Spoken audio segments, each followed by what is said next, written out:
Assalamualaikum warahmatullahi wabarakatuh. Salam sejahtera untuk kita semua. Shalom, Om Swastiastu, Nama Budaya, Salam Kebajikan. Tentu pimpinan Komisi 10 dan seluruh anggota wakil rakyat dari Komisi 10 yang hadir hari ini, saya mengucapkan apresiasi setinggi-tingginya. Tanpa dukungan Bapak Ibu tidak mungkin sepak bola Indonesia seperti hari ini. Karena memang ini kerja-kerja sama antara pemerintah dan PSSI dan tentu seluruh daripada masyarakat sepak bola yang mengimpikan sepak bola kita harus bangkit. Memang sejalan dengan tentu blueprint yang sudah disampaikan pada saat itu ke FIFA, yaitu program Garuda Mendunia, bagaimana kita mentransformasi menuju era kejayaan sepak bola Indonesia. Memang kita memberikan target-target untuk pengembangan daripada sepak bola Indonesia.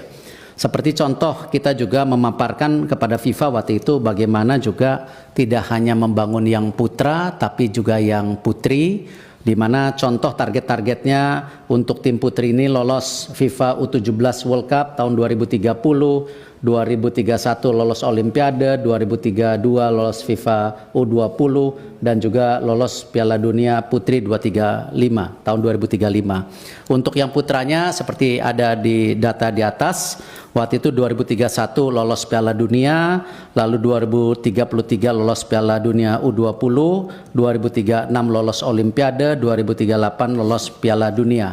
Dan tentu rencana ini juga dibagi menjadi 3 fase, slide berikutnya. Di mana tentu tadi disampaikan oleh Pak Menpora short term, ya, diwakilkan Pak Wamen. Terima kasih Pak Wamen dukungannya. Ini sama-sama tim Olimpiade London waktu itu. Di mana 2023-2028 waktu itu fase pengembangan, lalu juga midterm. Di situ ada tentu dalam kategori fase stabilitas, lalu juga masuk ke golden era di 2034-2045. Nah, memang ini semua karena momentum. Kita tidak pernah terpikir kita mendapatkan sejarah yang luar biasa. Waktu itu diawali dengan tim SEA Games kita yang sudah 32 tahun juara SEA Games. Lalu kita PSSI mendorong, ya, di mana pertama kalinya, slide berikutnya, kita tim U17 kita, tim U20 kita, tim U23 kita, semua termasuk yang senior ini bisa masuk ke Piala Asia. Ini pertama kali, tidak pernah dalam sejarah kita semua tim kita masuk. Sekarang yang putri pun sedang bertanding. Kemarin alhamdulillah juara AFF, kita lagi coba nanti kualifikasi Piala Asia. Nah, karena program yang didukung oleh pemerintah dan tentu semua supporter sepak bola, apakah pembelian merchandise, sponsor, ini sebuah momentum yang tidak pernah dipikirkan, terlepas daripada roadmap yang kita sudah paparkan kepada waktu itu kepada FIFA. Slide berikutnya. Nah, di sini sebagai contoh, di mana kemarin di U16 kita juara 3, sehingga kita bisa masuk Piala Asia, dan ini sekarang timnya sedang training camp. Akan ada beberapa pertandingan nanti di UAE, lalu di Saudi. Kalau sampai kita masuk 8 besar di Piala Asia, artinya kita lolos Piala Dunia. Artinya sebuah terobosan yang mestinya targetnya di tahun 2030-an. Nah, lalu di U20 sama, kemarin ternyata kita juara 1 Piala AFF U19. Yang sebenarnya untuk U20 sendiri targetnya sebenarnya lebih rendah dari yang U17. Ternyata juara. Nah, akhirnya kita lolos juga Piala Asia. Tapi sayang di fase grup kita kalah. Dan memang ke Piala Dunia itu untuk Piala U20 cukup berat karena 4 besar. Kalau yang U17 8 besar. Nah, tetapi tentu hal-hal seperti ini kita tidak boleh menyerah diri. Karena sebuah kegagalan.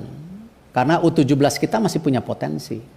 Bahkan kenapa kita juga diskusi hari ini mengenai percepatan naturalisasi, karena prestasi yang luar biasa di tim U23 kita. Next slide. Di mana masuk 4 besar Piala Asia. Jadi ranking 4 di Asia. Sehingga kalau ranking 3 kita langsung ke Olimpiade. Akhirnya karena ranking 4 kita harus bertanding di Prancis melawan Guinea. Sayang kita kalah 2-0. Nah, hal-hal seperti ini yang membuat confidence pemerintah PSSI kenapa tim senior kita ini punya potensi dari anak-anak muda kita seperti Rido, Marcelino yang juara SEA Games, ditambah tadi tim U23 kita dan sisa daripada tim senior kita. Nah, hal ini yang kalau dibilang kita sangat agresif, mohon maaf, tidak lain kita ingin supaya mimpi kita di Piala Dunia bisa tercapai.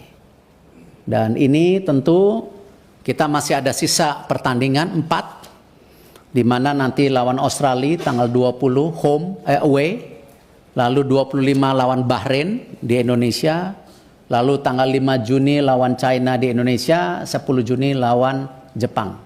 Kalau kita ranking 2 artinya langsung lolos Piala Dunia. Tetapi kalau sampai pun kita ranking 3-4, kita masih diberi kesempatan untuk kualifikasi, ya, bergabung dengan 3 grup lainnya yang ranking 3-4 dibagi 2 grup. Nanti ranking satunya lolos Piala Dunia. Nah, ini yang akan dilakukan pada bulan Oktober-November tahun ini. Jadi hal seperti ini mohon maaf, kami dari PSSI tidak bermaksud melakukan sebuah mimpi yang hiperbol, tetapi ini sesuatu yang real, nyata ada di depan mata kita, dan ini baik saya rasa untuk bangsa kita juga sejajar dengan bangsa-bangsa besar di dunia. Dan kami tentu perkembangan tim nasional senior ini juga tetap kita lakukan bagaimana terus membangun regenerasi tim nasional melalui program pembangunan usia dini, yang mungkin pada kesempatan berikutnya, slide berikutnya, saya berharap saya diberi waktu paparan lebih lebar. Kemarin terima kasih para pimpinan Kapoksi sudah hadir. Mungkin tidak fair para pimpinan kalau kita juga tidak mengajak seluruh anggota untuk melakukan FGD. Ya, karena memang kebetulan ada mungkin 30 halaman yang tidak mungkin saya presentasikan saat ini. Dan insya Allah niat baik, nawaitu baik dari bapak-bapak ibu yang hadir, kita tidak akan salah gunakan. Ini sekedar memang bagaimana kita memastikan mimpi kita sebagai bangsa bisa setara dengan bangsa-bangsa dunia. Terima kasih. Wassalamualaikum warahmatullahi wabarakatuh. Waalaikumsalam warahmatullahi wabarakatuh. Terima kasih Pak Ketua Umum PSSI, Pak Erick Thohir. Insya Allah nanti kita agendakan Pak.